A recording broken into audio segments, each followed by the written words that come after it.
네, 안녕하세요. 느린 아이들을 교육하는 ABA 슈퍼바이저 어니쌤입니다. 네, 느린 아이들을 교육하는 우리 부모님이나 선생님들 중에서는 아이한테 사물의 개념을 알려주기 어려워하시는 분들이 많으세요. 특히나 형용사 개념은 명사나 동사에 비해서 추상적인 개념이기도 하고 상대적인 두 사물을 비교할 줄도 알아야 돼서 조금 더 가르치기 어려울 수 있습니다. 느린 아이들한테 형용사 개념을 가르치는 방법은 여러 가지지만 제가 직접 현장에서 아이들을 교육하면서 큰 효과를 봤던 방법을 공유 드리려고 해요. 일반적으로 크게 세 가지 단계로 아이들한테 형용사 개념을 가르칩니다.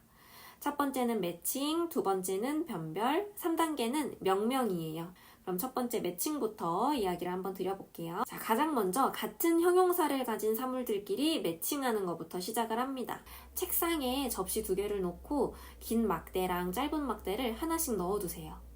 그리고 나서 긴 끈을 주면서 길다 라고 말하면서 긴 막대가 있는 접시에 매칭하게 합니다. 충분히 칭찬과 보상을 주시고 긴 끈을 다시 빼고 이번에는 짧은 끈을 주면서 짧다 라고 말하면서 짧은 막대가 있는 접시에 매칭하게 합니다.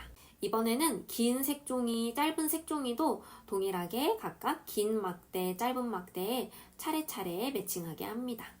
네, 처음 할 때는 힌트를 주어도 괜찮지만 점차 힌트를 줄이고 아이가 90% 이상 자발적으로 할 수 있을 때까지 연습해 주셔야 돼요. 이렇게 다른 사물이지만 같은 형용사를 가진 사물들끼리 매칭해보면서 아이는 길다, 짧다라는 사물의 공통적인 특성에 집중하게 됩니다. 자, 이렇게 매칭할 때 주의할 점이 있어요. 바로 첫 번째로 형용사는 상대적인 개념이기 때문에 항상 쌍을 이루는 형용사가 함께 제시가 돼야 돼요. 예를 들어서 길다를 가르칠 거면 짧다와 관련된 사물을 쌍으로 제시해 주셔야 되고, 많다를 가르칠 거면 적다랑 같이, 더럽다를 가르칠 거면 깨끗하다랑 같이, 크다랑 가르칠 거면 작다랑 같이 이렇게 쌍으로 제시해서 알려주셔야 됩니다. 그리고 두 사물 간의 차이점이 확실히 두드러지도록 자료를 준비해 주시고요. 여러 사물에 일반화될 수 있도록 이 사물의 사례는 3쌍 이상 준비해 주시는 게 좋습니다. 네, 두 번째 단계는 변별하기예요. 같은 형용사끼리 충분히 매칭을 잘 할 수 있게 되면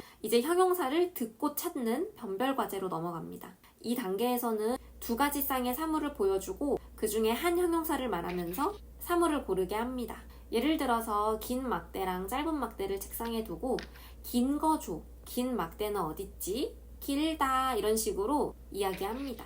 그러면 아이가 그 말을 듣고 스스로 두 사물을 비교해서 긴 막대를 줄 거예요. 이렇게 정답을 맞추면 충분히 칭찬해주고 보상을 제공해주시면 됩니다. 만약에 아이가 변별을 어려워한다면 그 사물로 매칭을 수행했을 때 여전히 잘 하는지부터 다시 한번 확인해주세요. 세 번째 단계는 명명하기예요. 아이가 적절히 형용사를 변별할 수 있게 되면 이제 그 형용사를 말로 표현하는 연습을 해보는 거예요. 강조했듯이 형용사는 상대적인 개념이기 때문에 두 쌍의 사물을 항상 함께 제시해 주셔야 됩니다. 책상에 긴 막대랑 짧은 막대를 나열해두고 긴 막대를 손으로 가리키면서 이 막대는 어때? 라고 물어보세요. 아이가 적절히 길어요, 길다, 길어 이런 식으로 대답하면 즉시 칭찬과 보상을 주시면 됩니다. 네, 길다, 짧다 뿐만 아니라 크다, 작다, 많다, 적다, 더럽다, 깨끗하다 이런 식의 형용사 쌍도 동일한 방법으로 알려주실 수 있습니다. 이렇게 3단계까지만 학습해도 좋지만 좀 더 자연스러운 상황에서 일반화될 수 있도록 핑퐁 대화 형식으로 묻고 답해봅니다. 예를 들어서 놀이 상황에서 어떤 막대로 놀고 싶어? 이렇게 물어보면 아이는 긴 거요, 길어, 긴 막대 이런 식으로 대답할 수 있도록 유도해 주시는 거예요. 혹은 간식 시간에 블루베리 얼만큼 줄까? 라고 물어보면 아이가 많이요, 많이 주세요, 조금 주세요 이런 식으로 형용사를 사용해서 대답하도록 지도해 주세요. 이 단계에서는 아이가 형용사를 최대한 자연스러운 상황에서 사용할 수 있도록 연습해 주시는 거예요.